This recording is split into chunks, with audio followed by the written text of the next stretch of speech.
আল্লাহ তাআলা কঠিন কঠিন পরীক্ষা করেছেন। তার কারণ আল্লাহ তাআলা যাদেরকে বেশি ভালোবাসেন, যাদেরকে বেশি মহব্বত করেন, আল্লাহ তাআলা তাদেরকে বেশি বেশি পরীক্ষা করেন। সুবহানাল্লাহ। আল্লাহ বলছেন, বান্দা তোমাকে বিপদ দিয়ে আমি পরীক্ষা করলাম, মনে করো না আমি আল্লাহ তাআলা তোমাকে ভালোবাসি না, বরং তুমি বুঝে নিও আমার উপরে বেশি বিপদ আসছে, নিশ্চয় আল্লাহ আমাকে বেশি ভালোবাসেন। সুবহানাল্লাহ। তার কারণ সমস্ত নবীগণের উপর বিপদ এসেছে, কিন্তু কোন নবী এমন নেই যিনি বিপদের সময় ধৈর্য ধারণ করেন নাই। সমস্ত নবীগণ বিপদের সময় ধৈর্য ধারণ করেছেন। আল্লাহ বলছেন, তুমি যদি বিপদের সময় ধৈর্য ধরতে পারো, ঈমান আনবার কারণে তোমার উপরে যে আক্রমণগুলো আসবে, যেই জালিমের অত্যাচারগুলো তোমার উপরে আসবে, তুমি যদি বিপদের সময় ধৈর্য ধারণ করতে পারো, রব্বে কারীমের ঘোষণা, আল্লাহ তাআলা বলছেন, যাও আমি কথা দিলাম স্বয়ং আমি আল্লাহ তোমার সাথী হয়ে যাই। সুবহানাল্লাহ।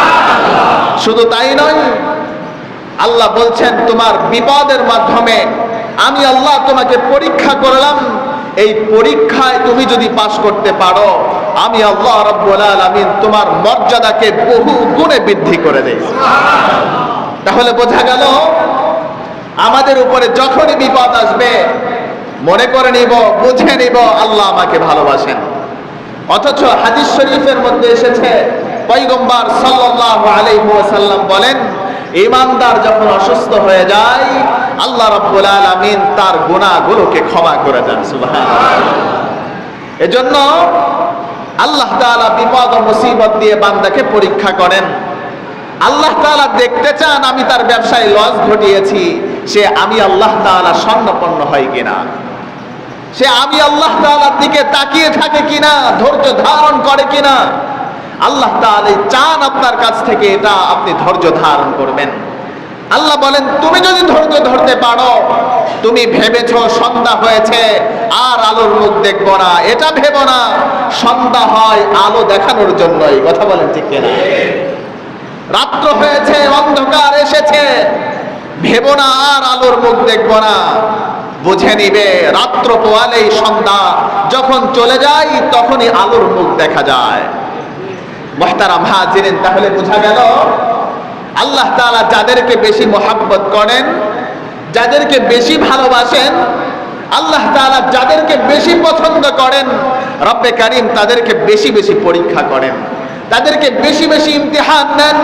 রোগ ও মুসিবতের মাধ্যমে, ব্যবসায়িক ক্ষতি সাধনের মাধ্যমে, বন্যার মাধ্যমে, বিভিন্ন মাধ্যমে আল্লাহ রাব্বুল আলামিন বান্দাকে পরীক্ষা নেন। আল্লাহ তাআলা দেখতে চান বিপদের সময় ধৈর্য ধারণ করে কিনা।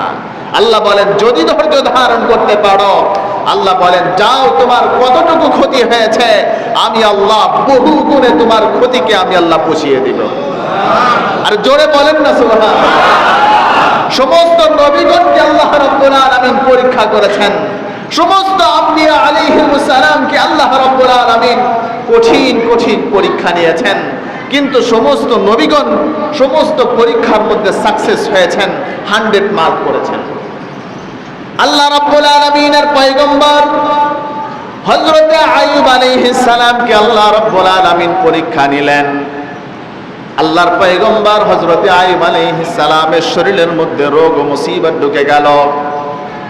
1 বছর 2 বছর নয়, 18টি বছর পর্যন্ত হযরতে আইয়ুব আলাইহিস সালাম রোগাক্রান্ত হয়ে পড়লেন। শরীরের মধ্যে কীড়া তৈরি হয়ে গেল, গোশতগুলো পচা শুরু হয়ে গেল, শরীরের মধ্যে এমন ভাবে ঘাও তৈরি হয়ে গেল। কিতাবের মধ্যে এসেছে হযরতে আইয়ুব আলাইহিস সালামের ক্ষতর মধ্য থেকে বড় বড় পোকা বের হতে শুরু হয়ে যায়। হযরতে আইয়ুব আলাইহিস সালাম আল্লাহর পয়গম্বর অধৈর্য হয়ে যান নাই। বিবি বাল বাচ্চা ছেলে মেয়ে সবাই হযরতে আইয়ুব আলাইহিস সালামকে ছেড়ে দূরে চলে যায়, কেউ তার কাছে থাকে না। সবাই শুধু সিসি করে, সবাই শুধু নাকের মধ্যে হাত দিয়ে রাখে গন্ধের কারণে, কেউ হযরতে আইয়ুব আলাইহিস সালামের পাশে থাকে না। হযরতে আইয়ুব আলাইহিস সালাম বলছেন, আমার মালিক আমাকে রোগ মুসিবত দিয়েছেন, আমার স্রষ্টা যদি আমার এই অবস্থায় খুশি থাকেন, আমার কোনো পরোয়া নাই, আমার কোনো আক্ষেপ নাই, এমন হালতে আমি বড় খুশি। হযরতে আইয়ুব আলাইহিস সালাম অধৈর্য হয়ে যান নাই। পাহাড়ের উঁচু টিলার মধ্যে গিয়ে আল্লাহ রাব্বুল আলামিনের গোলামি শুরু করে দেন। হযরতে আইয়ুব আলাইহিস সালামের স্ত্রী বাড়ি থেকে খাবার পাকিয়ে প্রতিদিন একবার হযরতে আইয়ুব আলাইহিস সালামের কাছে নিয়ে খাবার দেন। হযরতে আইয়ুব আলাইহিস সালাম ওই খাবার আহার করেন আর রব্বে কারীমের জিকির করেন, ইবাদত বন্দেগী করেন। একদিন লক্ষ্য করলেন হযরতে আইয়ুব আলাইহিস সালাম তিনার জিহ্বার মধ্যে পোকা ধরা শুরু হয়ে গিয়েছে, জিহ্বার মধ্যে ক্ষত তৈরি হয়ে গিয়েছে। এবার হযরতে আইয়ুব আলাইহিস সালাম আল্লাহ রাব্বুল আলামিনের কাছে হাত উত্তোলন করে বলেন, মালিক তুমি আমার তামাম শরীরের মধ্যে রোগ ও মুসিবত দিয়ে দিয়েছো, তামাম শরীরের মধ্যে পোকা তৈরি হয়ে গেল, তামাম শরীরের মধ্যে রক্ত পুঁজ বের হতে আছে, আমি ধৈর্য হারা হই নাই, আমি অধৈর্য হই নাই। মালিক তুমি আমাকে এমন হালতে দেখে, তুমি আল্লাহ দেখতেছো আমাকে এমন হালতে দেখে, যদি তুমি আল্লাহ খুশি থাকো আমি তাতে খুশি, কিন্তু মালিক তুমি যদি আমার জিহ্বার মধ্যেও পোকা দিয়ে দাও, আমার জিহ্বার মধ্যেও যদি পোকা হয়ে যায়, আমি তোমার মতো আল্লাহর নামের জিকির কি দিয়ে করব? আল্লাহ রাব্বুল আলামিনের কাছে দোয়া করলেন, মালিক তামাম শরীরের মধ্যে ক্ষত তৈরি হয়ে গিয়েছে, আমার কোনো আক্ষেপ নাই, আমার কোনো অভিযোগ নাই, মালিক তুমি যদি খুশি থাকো তাতেই আমি সন্তুষ্ট, আমার কোনো অভিযোগ নাই, কিন্তু মালিক জিহ্বার মধ্যেও যদি পোকা হয়ে যায়, তুমি আল্লাহর নামের জিকির আমি করতে পারবো না, কাজে তুমি আমার রোগ শেফা করে দাও। আল্লাহ রাব্বুল আলামিন হযরতে আইয়ুব আলাইহিস সালামের রোগ মুক্তি করে দিলেন। আল্লাহ রাব্বুল আলামিন তিনাকে শেফা দান করলেন। আল্লাহ রাব্বুল আলামিন তিনাকে যে রোগ ও মুসিবত দিয়েছিলেন, 18টি বছর পর্যন্ত রোগাক্রান্ত হয়েছিলেন, কিন্তু হযরতে আইয়ুব আলাইহিস সালাম এক মুহূর্তের জন্য তিনি অধৈর্য হন নাই। ধৈর্যের কেমন নমুনা দেখাইলেন হযরতে আইয়ুব আলাইহিস সালাম। আল্লাহ রাব্বুল আলামিনের আরেকজন পয়গম্বর হযরতে ইউসুফ আলাইহিস সালাম, আল্লাহ রাব্বুল আলামিন তিনাকে ভয়ঙ্কর শাস্তির সম্মুখীন করলেন।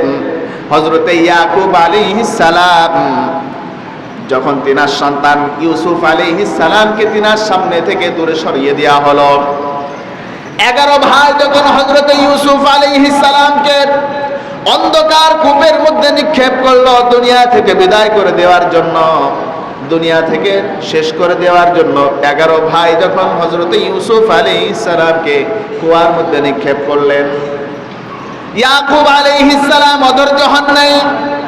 ইয়াকুব আলাইহিস সালাম ধৈর্য ধারণ করেছেন, সবর করেছেন। এই ধৈর্য ধারণ করবার কারণে আল্লাহ রাব্বুল আলামিন তিনার সন্তান হযরতে ইউসুফ আলাইহিস সালামকে বাঁচিয়ে রাখলেন। শুধু বাঁচিয়ে রেখেছেন তাই নয়, আল্লাহ রাব্বুল আলামিন তিনার সন্তান ইউসুফ আলাইহিস সালামকে মিশরের প্রেসিডেন্ট বানিয়ে দিলেন। মুসলমান ভাইরারে আমার, হযরতে ইউসুফ আলাইহিস সালাম যখন মিশরের প্রেসিডেন্ট, মিশরের রাজপ্রাসাদের মধ্যে যখন হযরতে ইউসুফ আলাইহিস সালাম যে 11 ভাই হযরতে ইউসুফ আলাইহিস সালামকে কুয়ার মধ্যে নিক্ষেপ করেছিল, যে 11 ভাই হযরতে ইউসুফ আলাইহিস সালামকে হিংসা করে কুয়ার মধ্যে নিক্ষেপ করেছিল, বাবার চোখের সামনে থেকে দূরে সরিয়ে দিয়েছিল, এই 11 ভাই হযরতে ইউসুফ আলাইহিস সালামের কাছে গিয়ে হাজির। প্রেসিডেন্ট হযরতে ইউসুফ আলাইহিস সালামের কাছে চলে গিয়েছেন ত্রাণ নেওয়ার জন্য, সাহায্য নেওয়ার জন্য। যখন প্রেসিডেন্ট হযরতে ইউসুফ আলাইহিস সালামের কাছে গিয়ে হাজির, হযরতে ইউসুফ আলাইহিস সালাম 11 ভাইকে দেখে চিনে ফেললেন যে এরা তো আমার সেই ভাই, এরা তো আমার সেই ভাই যারা কিনা আমাকে কুয়ায় নিক্ষেপ করেছিল, যারা কিনা আমাকে অত্যাচার করেছিল, যারা কিনা আমার বাবাকে কষ্ট দিয়েছিল, এরা তো আমার সেই 11 ভাই। হযরতে ইউসুফ আলাইহিস সালাম চাইলেই তাদেরকে হত্যা করতে পারতেন। হযরতে ইউসুফ আলাইহিস সালাম যদি চাইতেন 11 ভাইকে ধরে জেলখানার মধ্যে আবদ্ধ করতে পারতেন, ছুরিতেও চড়াইতে পারতেন, ফাঁসিতেও ঝোলাইতে পারতেন, কিন্তু তিনি সেটা করেন নাই। হযরত ইউসুফ আলাইহিস সালামের কথাকে আল্লাহ রাব্বুল আলামিন এত পছন্দ করেছেন যে আল্লাহ রাব্বুল আলামিন কোরআনুল কারীমের মধ্যে তিনার কথাকে লিপিবদ্ধ করে দিয়েছেন। হযরত ইউসুফ আলাইহিস সালাম বললেন, তোমরা আমার 11 ভাই, আমি তোমাদেরকে চিনেছি।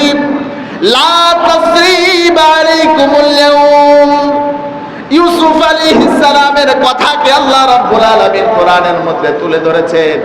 হযরত ইউসুফ আলাইহিস সালাম বললেন, লা তাসরিবা আলাইকুমুল ইয়াউম, ও আমার ভাইয়েরা, আমি তোমাদেরকে চিনেছি। তোমরা আমার সেই ভাই, তোমরা আমাকে কুয়ায় নিক্ষেপ করেছিলা। মানুষ কাউকে মারতে চাইলে মানুষ কাউকে মারতে পারে না। আল্লাহ যাকে জীবিত রাখতে চান পৃথিবীর কেউ তাকে মারতে পারে না। তোমরা আমাকে কুয়ায় নিক্ষেপ করেছিলা। আজকে আমি মিশরের প্রেসিডেন্ট, আমি তোমাদেরকে চিনেছি। লা তাসরিবা আলাইকুমুল ইয়াউম, তোমরা টেনশন করো না। আমি ইউসুফ তোমাদেরকে হত্যা করব না, আমি তোমাদেরকে ছেড়ে দিব, বরং তোমাদেরকে আরো কয়েক গুণ বেশি উপটৌকন দিয়ে তোমাদেরকে পাঠিয়ে দিব। মুসলমান ভাইরা রে আমার, লম্বা কথা, লম্বা ঘটনা। হযরত ইউসুফ আলাইহিস সালাম চাইলে 11 ভাইকে হত্যা করতে পারতেন, কিন্তু 11 ভাইকে হত্যা না করে তাদেরকে সান্ত্বনা দিলেন, তোমরা টেনশন করো না, ভয় করো না, আমি তোমাদেরকে চিনেছি। এরপরেও আমি ইউসুফ তোমাদেরকে ক্ষমা করে দিলাম। তাহলে বোঝা গেল ক্ষমা করা নবীদের সিফাত, ক্ষমা করা আম্বিয়া আলাইহিমুস সালামের সিফাত। কোন মানুষ যদি ক্ষমা করতে জানে, কোন মানুষ যদি ধৈর্য ধারণ করতে জানে, আল্লাহ রাব্বুল আলামিন বলেন, বান্দারে বিপদের সময় ধৈর্য ধারণ করেছো, যাও যাও, তুমি ধৈর্য ধরবার কারণে স্বয়ং আমি আল্লাহ তোমার সাথী হয়ে যাও।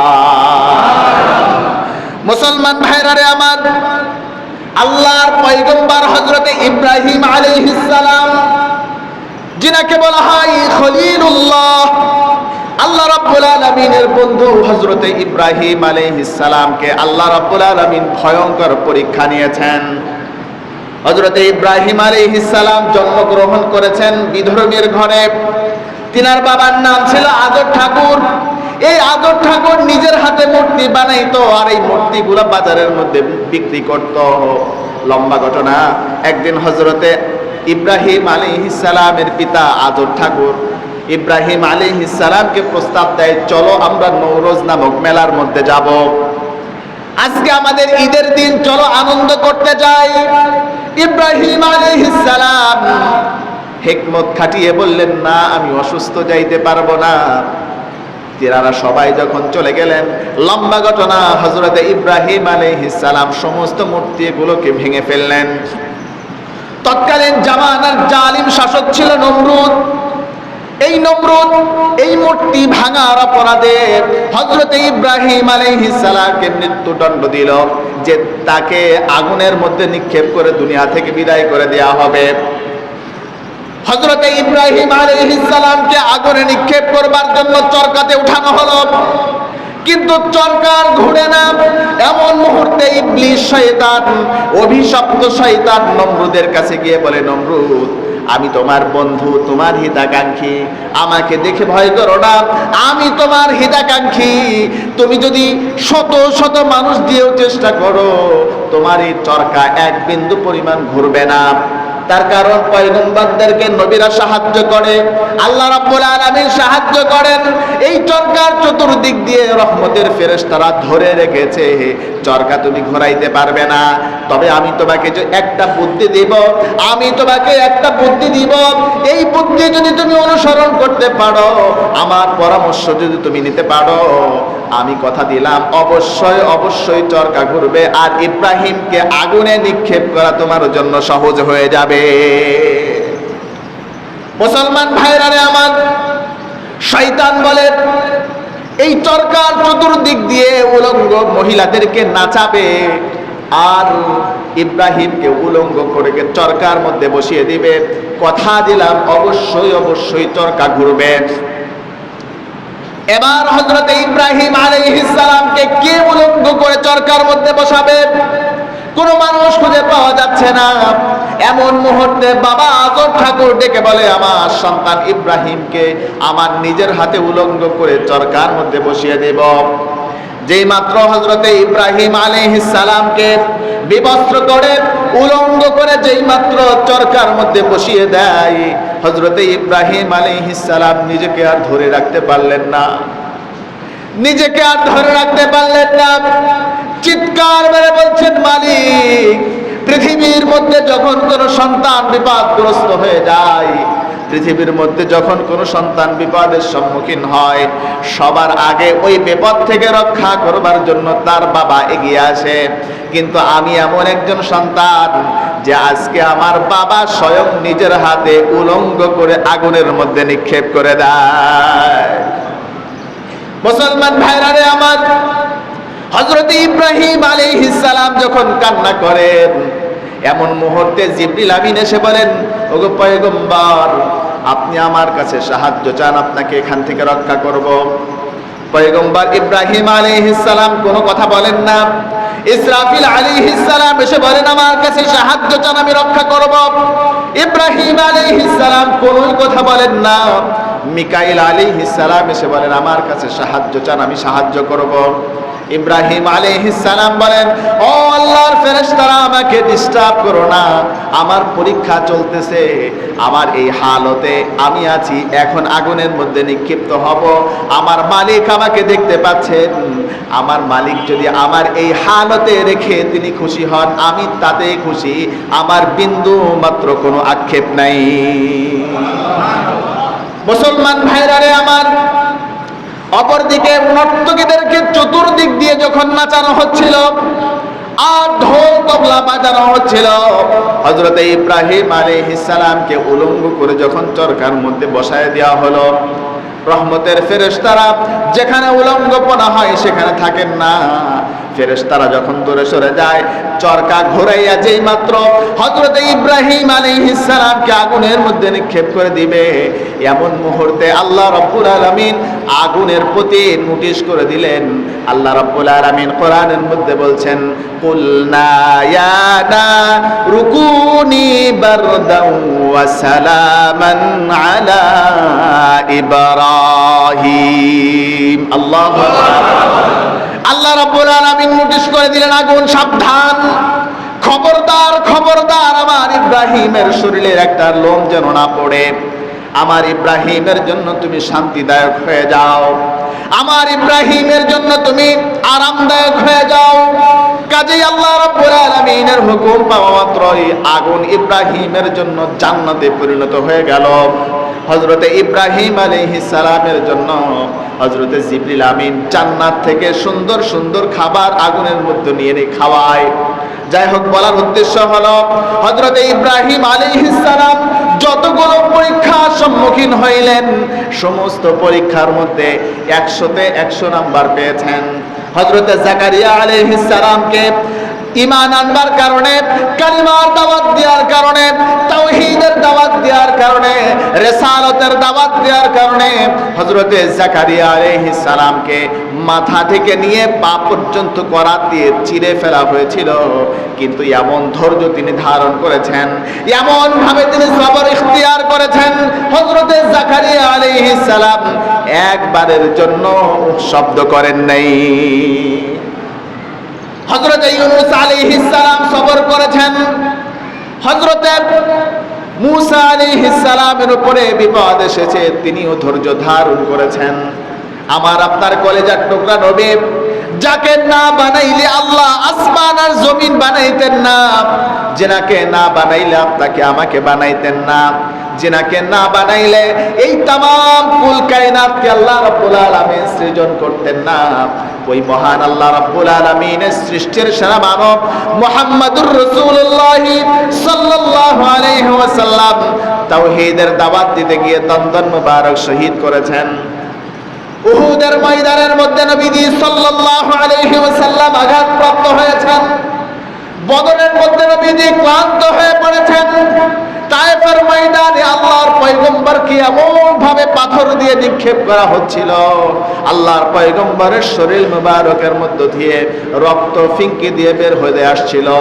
কিন্তু আল্লাহর পয়গম্বর মুহাম্মদুর রাসূলুল্লাহ এমন ধৈর্যের পরিচয় দিয়েছেন যে একবারের জন্য উম্মতের জন্য অভিশাপ দেন নাই।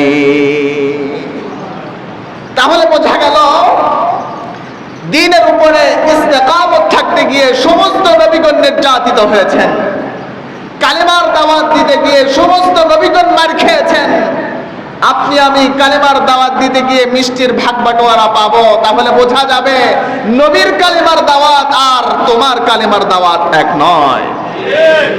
মুহতারাম হাজিরিন, কাজেই যতই বিপদ আপদ আসুক, ইমানের কষ্টে তোমার উপরে বিপদ আসবেই, আর বিপদ আসলে তোমাকে অবশ্যই ধৈর্য ধারণ করতে হবে।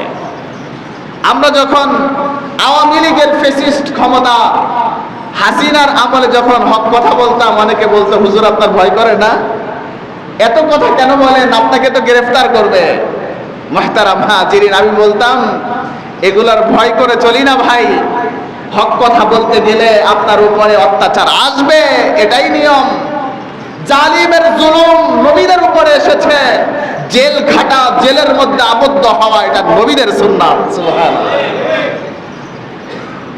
জেল খাটার সমস্ত নবীদের সুন্নাত, সাহাবায়ে কেরামের সুন্নাত। আল্লাহর পয়গম্বর সাল্লাল্লাহু আলাইহি ওয়াসাল্লামকে জেলখানার মধ্যে আবদ্ধ করা হয়েছিল, ঠিক না?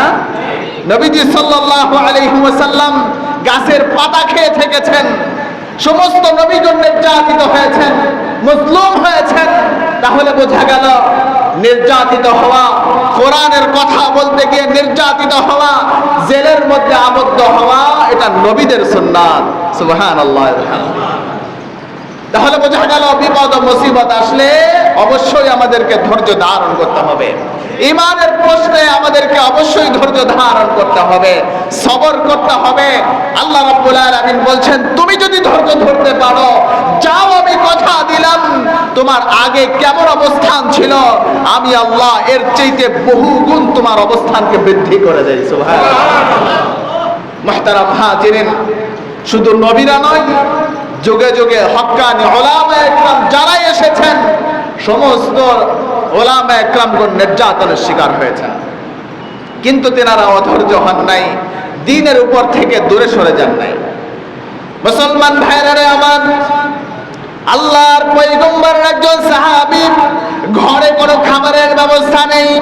নবীজি সাল্লাল্লাহু আলাইহি ওয়াসাল্লামের কাছে গিয়ে বলেন, ইয়া রাসূলুল্লাহ, ইয়া হাবিবাল্লাহ, ঘরের মধ্যে আমার কোনো খাবারের ব্যবস্থা নাই, আমার বিবি বাচ্চা না খেয়ে আছে। অবস্থা জানানোর জন্য আপনার দরবারে এসে উপস্থিত হয়ে গেলাম, সাহায্য চাইবার জন্য আপনার দরবারে এসে উপস্থিত হয়ে গেলাম। সাহাবী যখন নবীজি সাল্লাল্লাহু আলাইহি ওয়াসাল্লামের দরবারে উপস্থিত, আল্লাহর পয়গম্বর জনাবে মুহাম্মদুর রাসূলুল্লাহ সাল্লাল্লাহু আলাইহি ওয়াসাল্লাম বলেন, সাহাবী আমার, আল্লাহ রাব্বুল আলামিন আমাদেরকে ঘোষণা করে দিয়েছেন, বিপদ ও মুসিবত যখন আসবে, আমরা যখন বিপদের সম্মুখীন হব, নামাজ এবং ধৈর্যের মাধ্যমে আল্লাহ রাব্বুল আলামিনের কাছে সাহায্য প্রার্থনা করবে, আর আল্লাহ রাব্বুল আলামিন এই নামাজ এবং ধৈর্যের মাধ্যমে আমাদেরকে ভয়াবহ বিপদ থেকে রক্ষা করে দিবেন। সাহাবী ঘরে এসে নামাজ পড়া শুরু করলেন, আল্লাহর ইবাদত করা শুরু করে দিলেন। এরপরেও ঘরের মধ্যে খাবারের কোনো ব্যবস্থা হয় না। বিবিকে বলেন, ঘরে কি কোনো খাবারের ব্যবস্থা হয়েছে নাকি? বিবি বলে, ঘরে এখনো কোনো খাবারের ব্যবস্থা হয়নি। এভাবে তিনবার মসজিদ থেকে নামাজ পড়ে যখন বাড়িতে এসেছে, বিবি বলে, আমার ঘরের মধ্যে এমন খাবারের ব্যবস্থা হয়েছে যে খাবারের জন্য আমি নিজেও প্রস্তুত ছিলাম না। এত পরিমাণে খাবারের ব্যবস্থা আল্লাহ রাব্বুল আলামিন দিয়ে দিয়েছেন, যেটা আমরা কল্পনাও করতে পারি নাই। সাহাবী ঘরের মধ্যে গিয়ে দেখেন জাতা অটোমেটিক ঘুরতে আছে, আর ওই জাতার মধ্যে থেকে আটা বের হয়ে বিশাল বড় একটা স্তূপ তৈরি হয়ে গিয়েছে। আটা দিয়ে বস্তা ভাণ্ড যা কিছু ঘরের মধ্যে ছিল সব কিছু ভর্তি করবার পরেও বিশাল বড় একটা স্তূপ তৈরি হয়ে গিয়েছে। সাহাবী বড় আশ্চর্যান্বিত হয়ে যখন জাতার উপরে হাত রেখেছে, সাথে সাথে জাতা ঘোরা বন্ধ হয়ে যায়। সাহাবী আল্লাহর পয়গম্বরের কাছে গিয়ে বলেন, ইয়া রাসূলুল্লাহ, ইয়া হাবিবাল্লাহ, আপনি বলেছেন নামাজ এবং ধৈর্যের মাধ্যমে আল্লাহ রাব্বুল আলামিন আমাদের খাবারের ব্যবস্থা করবেন।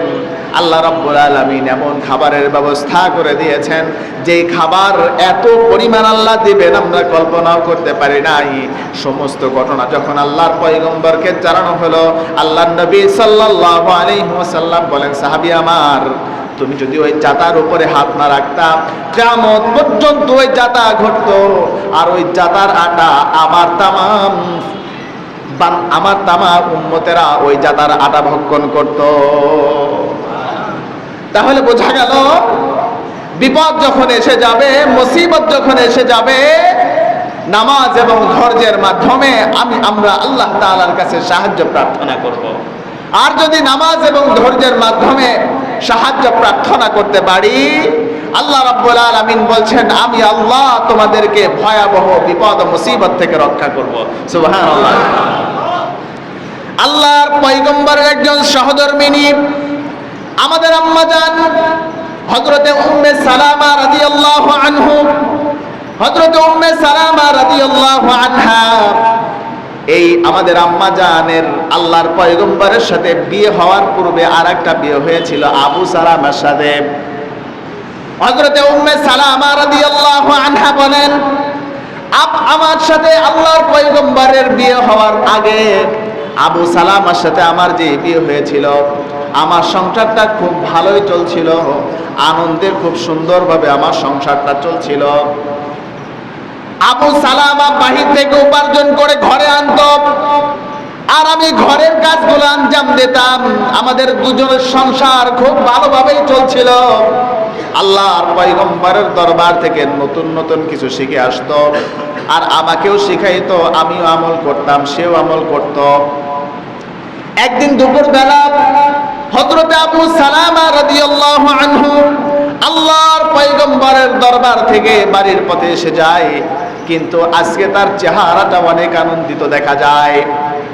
উম্মে সালামা রাদিয়াল্লাহু আনহা বলেন, ও আবু সালামা, অন্যদিন যখন তুমি ঘরের মধ্যে প্রবিষ্ট হও, ঘরের মধ্যে যখন তুমি আগমন করো, অন্য দিনের মতো আজকে তোমাকে দেখা যাচ্ছে না। অন্য দিনের চাইতে আজকে তোমাকে অনেক বেশি আনন্দিত দেখা যায়, খুশি অবস্থায় তোমাকে দেখা যায়। এত খুশি আজকে তুমি কেন? কি ঘটনা হয়েছে আমাকে জানাও। হযরতে উম্মে সালামা রাদিয়াল্লাহু আনহার প্রশ্নের জবাবে পয়গম্বরের সাহাবী হযরতে আবু সালামা রাদিয়াল্লাহু আনহু বলেন, আজকে আল্লাহর পয়গম্বর আমাদেরকে এমন একটা দোয়া শিখিয়ে দিয়েছেন, এই দোয়াটার উপরে যদি আমরা আমল করতে পারি, আল্লাহ রাব্বুল আলামিন আমাদেরকে ভয়াবহ বিপদ আপদ থেকে রক্ষা করবেন। শুধু তাই নয়, বিপদের কারণে, আমাদের যেই মুসিবতের কারণে আমাদের যেই ক্ষতি হয়ে গিয়েছিল, আমরা যেই ক্ষতির সম্মুখীন হয়েছিলাম, আল্লাহ রাব্বুল আলামিন এর চাইতে আরো উত্তম প্রতিদান দিয়ে আমাদেরকে পুরস্কৃত করবেন। আবু সালামা বলেন, উম্মে সালামা তুমি পড়ে নাও, আল্লাহর রাসূল আমাদেরকে শিখিয়ে দিয়েছেন, ইন্না লিল্লাহি ওয়া ইন্না ইলাইহি রাজিউন। সকলেই পড়েন, ইন্না লিল্লাহি ওয়া ইন্না ইলাইহি রাজিউন। আল্লাহুম্মা আজিরনি ফি মুসিবাতি ওয়া আখলুফনি খায়রুম মিনহা। উম্মে সালামা বলেন, দোয়াটা আমি ভালোভাবে মুখস্থ করে নিলাম, ভালোভাবে আমি স্মরণ রাখলাম। কিছুদিন পরে আল্লাহর পয়গম্বর জনাবে মুহাম্মদুর রাসূলুল্লাহ সাল্লাল্লাহু আলাইহি ওয়াসাল্লাম সাহাবীদেরকে উহুদের যুদ্ধের জন্য তশকিল করলেন। উহুদের যুদ্ধে যাওয়ার জন্য প্রস্তুত হতে বললেন। সাহাবায়ে একরাম যখন প্রস্তুতি গ্রহণ করলো, আবু সালামা ও সাহাবীদের সাথে প্রস্তুতি গ্রহণ করে যখন যুদ্ধের ডাক আসলো, সাহাবীদের সাথে আবু সালামা যুদ্ধের ময়দানে অংশগ্রহণ করলেন। একদিন সকালবেলা আমাকে মানুষেরা সংবাদ দিল, ও উম্মে সালামা, তোমার স্বামী আবু সালামা দুনিয়া থেকে বিদায় হয়ে গিয়েছে। উহুদের যুদ্ধের ময়দানে তোমার স্বামী আবু সালামা শাহাদাত বরণ করেছেন। উম্মে সালামা বলেন, আমি অধৈর্য হই নাই। এত বড় একটা বিপদ, স্বামী হারানোর মতো এত বড় ভয়ঙ্কর বিপদের সময় বিন্দু পরিমাণ আমি কান্না করি নাই, আমি ভেঙ্গে পড়ি নাই, অধৈর্য হই নাই।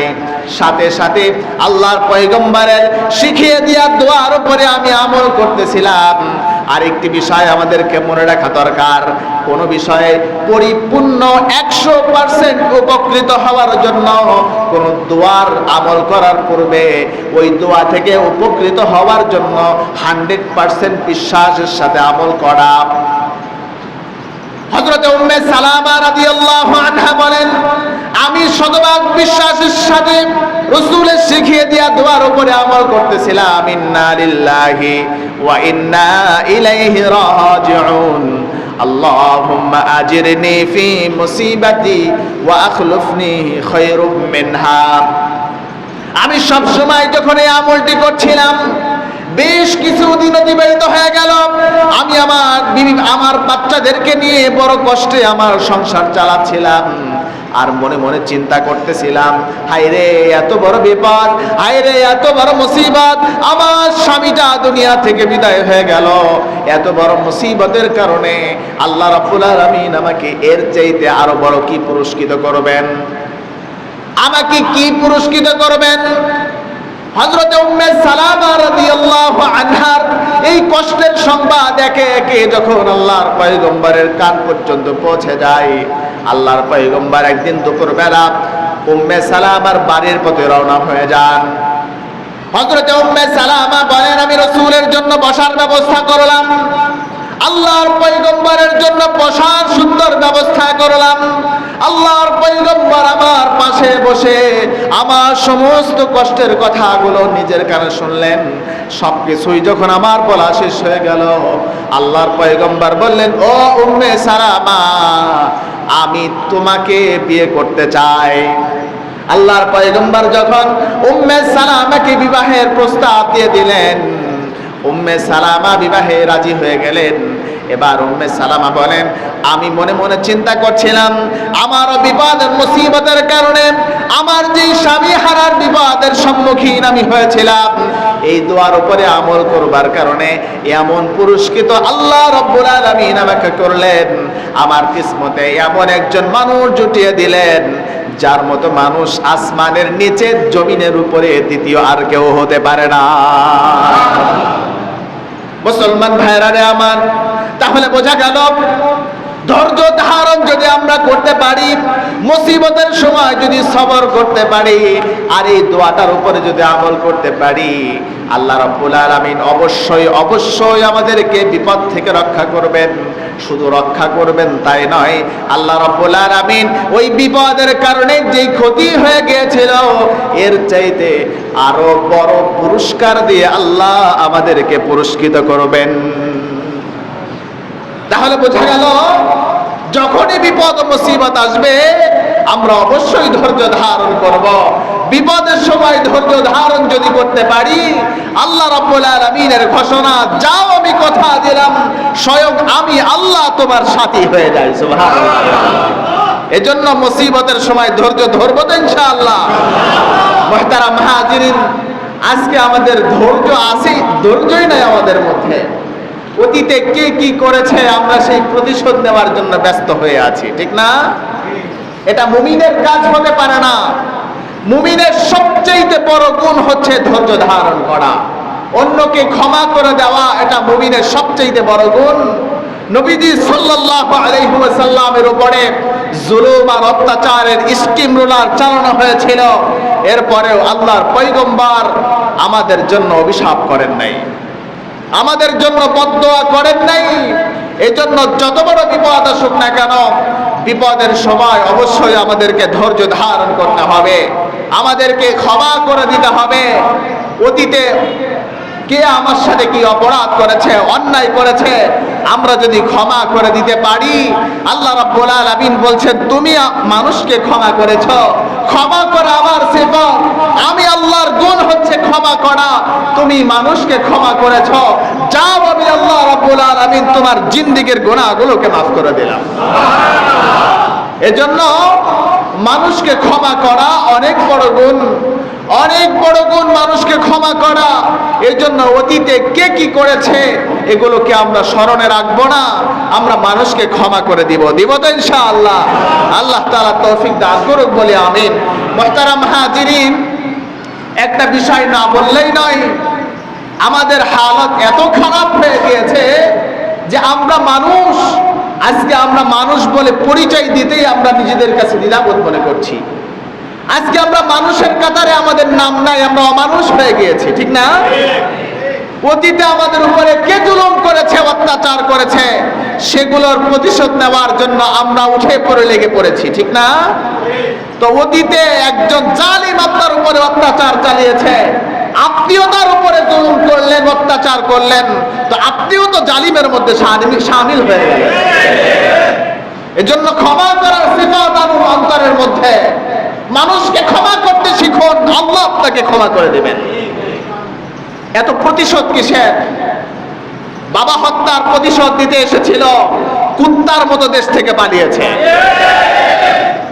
আমি বলেছিলাম এই লেডি ফিরাউনকে আল্লাহ রাব্বুল আলামিন দুনিয়া থেকে বিদায় করে দিয়েছেন যখন এই জালিম শাসক ক্ষমতায় অধিষ্ঠিত। আমি বলেছিলাম ফিরাউনের পতন হয়েছে, কারুনের পতন হয়েছে, হামানের পতন হয়েছিল, এই লেডি ফিরাউনের পতন হবে, ঠিক কিনা? আল্লাহ আমাদের দোয়াকে কবুল করেছেন। অসংখ্যবার চোখের পানি ফেলে ফেলে দোয়া করেছি। যেই লেডি ফিরাউন হাসিনা, এই খুনি হাসিনা অসংখ্য আলেমদের হাতের নখগুলোকে পিলাস দিয়ে টানে টেনে উঠাইছে, আমাদের কাছে রিপোর্ট আছে। অসংখ্য আলেমদেরকে আয়না ঘরের মধ্যে বন্দী করে রেখেছিল। এই লেডি ফিরাউন শাপলা চত্বরের মধ্যে ওলামায়ে কেরাম যখন নবীর ইজ্জত রক্ষা করবার জন্য একত্রিত হয়েছিলেন, এই লেডি ফিরাউনের নির্দেশে শাপলা চত্বরের মধ্যে অসংখ্য ওলামায়ে কেরামদেরকে পাখির মতো গুলি করে হত্যা করেছিল। মুহতারাম হাজিরিন, কাজেই বোঝা গেল প্রতিশোধ পরায়ণ হবেন না, প্রতিশোধ দিতে যাবেন না, মানুষকে ক্ষমা করতে শিখুন। আপনি যদি মানুষকে ক্ষমা করতে শেখেন, মানুষকে যদি ক্ষমা করে দেন, আল্লাহ আপনাকে ক্ষমা করে দেবেন। সুবহানাল্লাহ। 15 আগস্ট তিনার বাবাকে হত্যা করবার কারণে তিনি আজকে 17 বছর জনগণের উপরে জুলুম চালিয়েছিল, ঠিক না? আজকে সে কোথায়? আজকে তার পতন হয়েছে। তার পতনের পরে আপনারাও যারা মাথা উঁচু করে দাঁড়িয়েছেন, আজকে নব্য ফিরাউনে আপনারা অধিষ্ঠিত হয়েছেন, মনে রাখবেন আপনিও চিরদিন এরকম দাঁড়িয়ে থাকতে পারবেন না। জুলুমবাজ কখনো চিরস্থায়ী হয় না, কথা বলে না। জুলুমবাজদের পতন অনিবার্য। যারাই অহংকার করবে, যারাই অন্যায়ভাবে জুলুম করবে, তাদের পতন হবেই হবে, এর মধ্যে কোনো সন্দেহ নাই। কথা বলেন মুহতারাম হাজিরিন, এর মধ্যে কোনো সন্দেহ নাই। যারা জুলুম করেছে ইতিহাস খুলে দেখুন, ইতিহাসের 5টা পৃষ্ঠা খুলে দেখুন, যারাই সাধারণ মানুষের উপরে জুলুম করেছে তাদের পতন বড় নোংরা ভাবে হয়েছে, এর মধ্যে কোনো সন্দেহ নাই। কাজেই আজকেও যারা নব্য ফিরাউনের মতো অধিষ্ঠিত হয়েছেন, ভালো হয়ে যান, ইতিহাস আপনাদেরকে ক্ষমা করবে না। আপনাদেরকেও সামনে এরকম ভয়াবহ পরিস্থিতির শিকার হতে হবে। আর মানুষকে ক্ষমা করার সিফাত যদি অন্তরের মধ্যে আনয়ন করতে পারেন, মানুষকে যদি ক্ষমা করার সিফাত অন্তরের মধ্যে লালন করতে পারেন, মানুষের কাছেও আপনি ভালো হবেন, আল্লাহ তাআলার কাছেও ভালো হবেন।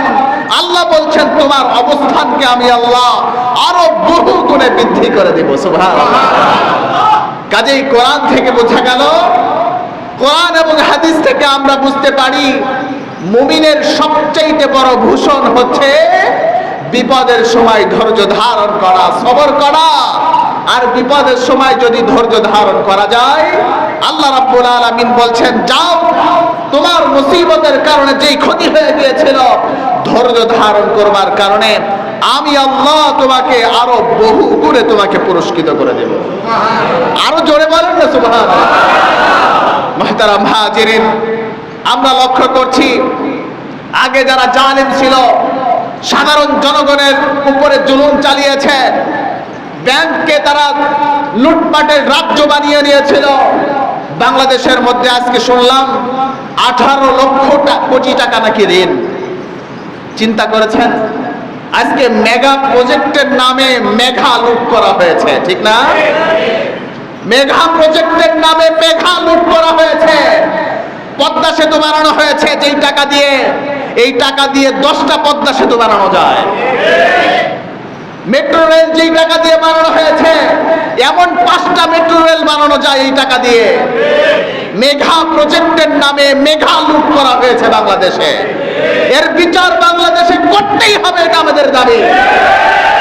মুহতারাম হাজিরিন, কেন্দ্রীয় মসজিদ যেহেতু মিডিয়া এবং গোয়েন্দা সংস্থার মাধ্যমে জানান দিতে চাই, আজকে বাংলাদেশের মধ্যে যারা নব্য ফেরাউনে অধিষ্ঠিত হয়েছে, আজকে আওয়ামী ফ্যাসিস্টের আমলে যারা বাজার সিন্ডিকেট ধরে রেখেছিল, বিভিন্ন জায়গায় চাঁদাবাজি করেছিল, আজকে কিছু সংখ্যক মানুষ সে সমস্ত জায়গাকে দখল করে নিয়েছে, ঠিক না? সেই সমস্ত জায়গায় বসে তারা চাঁদাবাজি শুরু করেছে।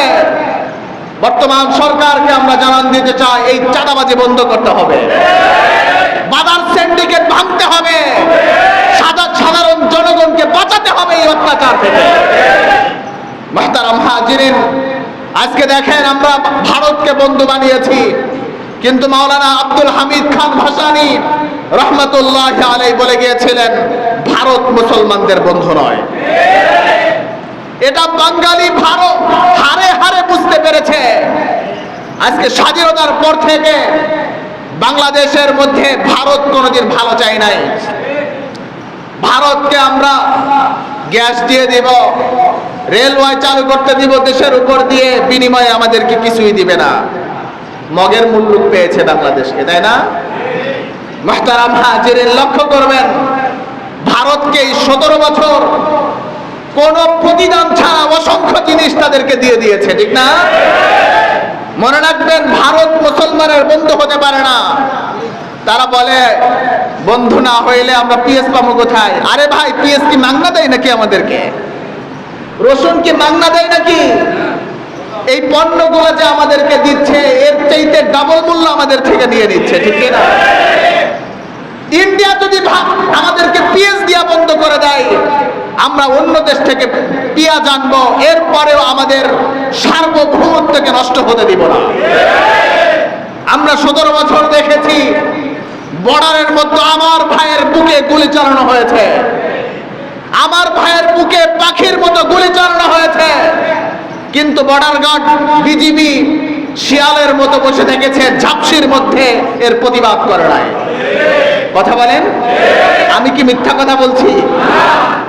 বিজিবি শিয়ালের মতো ঝাপসির মধ্যে বসে থেকেছে, দেখেও না দেখার ভান করেছিল, আমাদের সার্বভৌমত্বকে নষ্ট করেছিল এই স্বৈরাচার খুনি হাসিনা সরকার।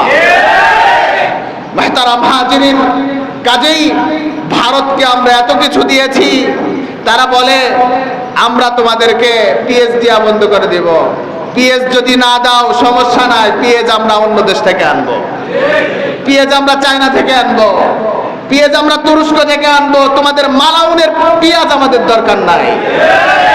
মুহতারাম হাজিরিন, লক্ষ্য করবেন, তিস্তার পানি যখন খরার মৌসুম থাকে, যখন শুষ্ক মৌসুম থাকে বাংলাদেশের মধ্যে, যখন আমাদের কৃষক ভাইদের পানির প্রয়োজন হয়, এই মালাউন হিন্দুত্ববাদ ভারত সরকার আমাদেরকে পানি দেয় না, আমাদেরকে খরাই মারে, পানির প্রয়োজন হইলে পানি দেয় না, সুইচ গেট বন্ধ করে রেখে দেয়, আমাদের দেশের নদীগুলোকে শুকিয়ে খারখার হয়ে যায়।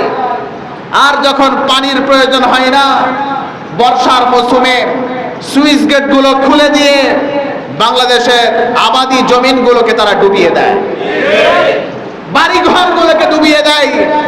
আমরা মনে করি এগুলো সম্পূর্ণরূপে বন্ধ করতে হবে। এই সরকারের কাছে আমাদের দাবি যে এই তিস্তা, যেই ফারাক্কা বাঁধ দেওয়া হয়েছে, এই ফারাক্কা বাঁধের সামনেও বাংলাদেশে আরেকটি বাঁধ তৈরি করতে হবে। তাদেরকে উচিত জবাব দিতে হবে। এই মালাউন হিন্দুত্ববাদ কখনো মুসলমানদের বন্ধু হতে পারে না, এরা মুসলমানদের প্রকাশ্য দুশমন। মুহতারাম হাজিরিন, কাজেই এই হিন্দুদের বিরুদ্ধে কথা বলবার কারণে আল্লামা মামুনুল হক সাহেব সহ মোদির বিরুদ্ধে কথা বলবার কারণে মামুনুল হক সাহেবকে মিথ্যা মামলায় অনেক দিন, 1 যুগ পরিমাণ তিনাকে জেলখানার মধ্যে আবদ্ধ করে রাখা হয়েছিল।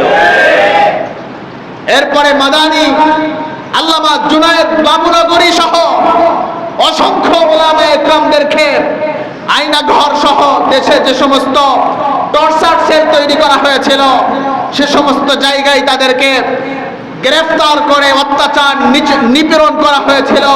আমরা এই সুষ্ঠু তদন্তের মাধ্যমে এর বিচার চাই।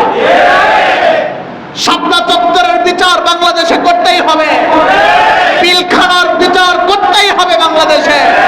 এই খুনি হাসিনা, এই স্বৈরাচার হাসিনা বাংলাদেশে যতগুলো আলেমদের উপরে অত্যাচার চালিয়েছে, বাংলাদেশের ইতিহাসে কোন সরকার এরকম অত্যাচার চালায় নাই।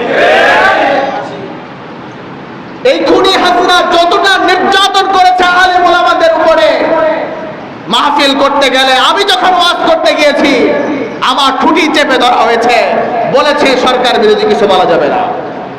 আমি বলেছি কোরআনের কথা বলতে গেলে যদি হাসিনার গায়ে লাগে আমি কি করব? আমি যদি কোরআনের হক কথা বলতে যাই হাসিনার গায়ে লাগে যায়, আমি কি করব? আমার তো কিছু করার নেই। মুহতারাম হাজিরিন, আজকে আমরা লক্ষ্য করছি এই বাংলাদেশের পরাজিত শক্তি, এই আওয়ামী ফ্যাসিস্ট ইন্ডিয়ায় বসে বাংলাদেশকে নিয়ে আবার গভীর ষড়যন্ত্রে মেতে উঠেছে। একবার তারা আনসার নিয়ে ময়দানে নামে, আবার দেখা যায় রিকশাওয়ালাদেরকে নিয়ে ময়দানে নামে। বাংলাদেশের জনগণ তোমাদের এই ষড়যন্ত্র বাস্তবায়িত হতে দিবে না। বাংলাদেশের জনগণের শরীরে 1 ফোঁটা রক্ত থাকতে এই খুনি হাসিনাকে বাংলাদেশ আর আসতে দেওয়া হবে না। আওয়ামী ফ্যাসিস্টকে বাংলাদেশের ক্ষমতায় আর বসতে দেওয়া হবে না। মুহতারাম হাজিরিন, ইতিহাস থেকে শিক্ষা নিন।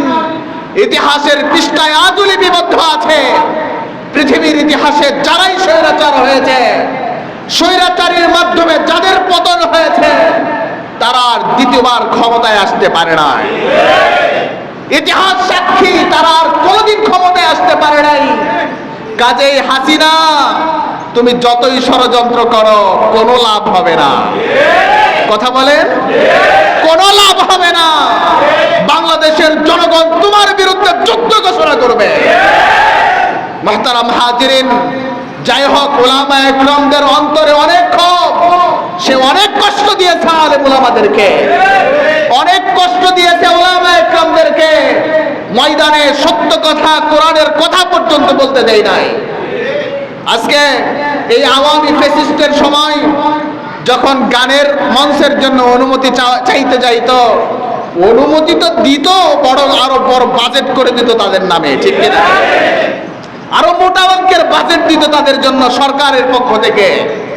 কিন্তু একটা তাফসিরুল কোরআন মাহফিল করতে গেলে হাসিনার অনুমতি লাগতো, ঠিক না?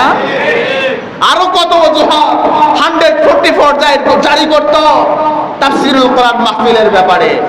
এরপরেও জুলুম আর অত্যাচার চালিয়েও বাংলাদেশের উলামায়ে ইকরামদেরকে হাসিনা দবায় রাখতে পারে না। মুহতারাম হাজিরিন, কাজেই বলতে চেয়েছিলাম, স্বৈরাচার হাসিনা যেরকম জুলুম করেছে, অত্যাচার করেছে, আপনারাও জালিম হবেন না। কারণ জালিমকে ইতিহাস কোনোদিন তাদেরকে ক্ষমা করে না। যারা জালিম, এদেরকে ইতিহাস কোনোদিন ক্ষমা করে নাই, করবেও না। আজকে আপনি একটু শক্তি পেয়েছেন, হাসিনার পতন হয়েছে বলে ভেবে নিয়েন না এই শক্তি চিরদিন থাকবে। নিরপরাধ একজন মানুষের নামে মামলা দিয়ে দিচ্ছেন, কোনো দোষ নাই, কোনো অপরাধ নাই, তার নামে আপনি মামলা দিয়ে দিচ্ছেন, হয়রানিমূলক মামলা, ব্যবসার জন্য যে কোনো মাধ্যমে হয়রানিমূলক মামলা দিয়ে দিচ্ছেন। মনে রাখবেন এই জুলুমের অবসান অবশ্যই ঘটবে, এর মধ্যে কোনো সন্দেহ নাই। মুহতারাম হাজিরিন, যাই হোক, আজকে আমার আলোচনার মূল বিষয় ছিল মানুষকে ক্ষমা করতে শিখা। এটা একজন মুসলমানের সবচাইতে বড় ভূষণ, সবচাইতে বড় গুণ হচ্ছে মানুষকে ক্ষমা করতে দেওয়া আর বিপদ ও মুসিবতের সময় ধৈর্য ধারণ করা। আল্লাহ রাব্বুল আলামিন আমাদের সবাইকে বিপদ ও মুসিবতের সময় ধৈর্য ধারণ করার তৌফিক দান করুক বলি আমিন। যারা সুন্নাত করেন